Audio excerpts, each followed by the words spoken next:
different groups, including human rights groups, have said what is reported cannot be even half of the number of citizens that are missing to this point. Could you bring us up to speed? Perhaps that would be a good place to start from. Thank you so much. And you are right in terms of what is reported is just maybe, a tip of the iceberg. And what is reported, you see the most prominent of persons. In fact, I saw a tweet, I think it was from Dr. Miguna saying that, the amnesties, the Human Rights Watch need to also go out and defend, the least known persons because, Maria, Sarungi is a high profile person. And, it got me thinking in terms of, how deep is this issue? Yes. Who are those people who are not maybe prominent on social media and somehow are critics of the state at different other levels and have gone missing, but for some reasons, their names have not really come up, for others to campaign for their release on social media.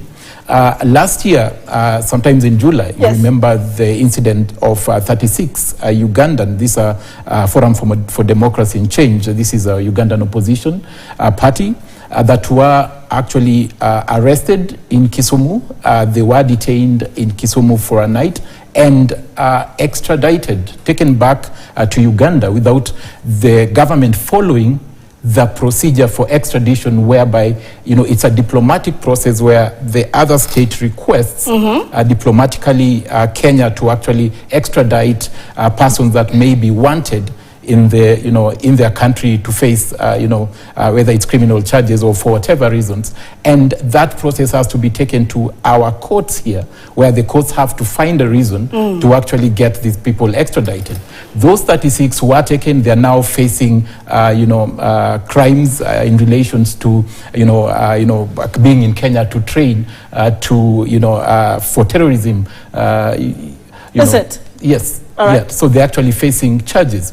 You all remember the abduction of the 7 Turkish citizens, and that was, I think, sometimes in October. 4 of them who were extradited to Turkey, and we know, what the sit-and CS, as Dr. Singo has mentioned or said about the extradition. Yet the procedure was not followed.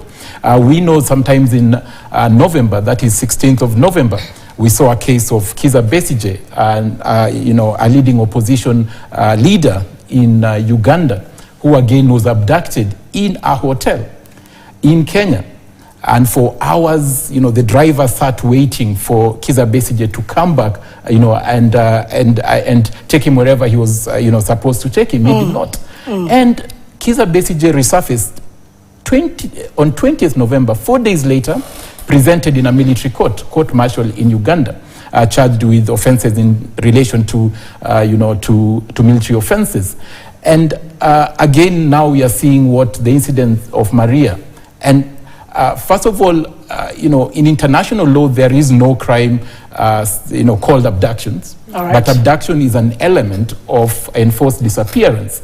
And this is what we are speaking against, because enforced disappearance is where a state or armed groups would actually take somebody arbitrarily or through abductions, and the state will refuse to disclose whether they're actually holding them, where they're holding them, or holding them for a long period of time without even taking them through trial. So it is a worrying trend that we are seeing in this country. Now, it's good to pick clarity because there's such a sensitive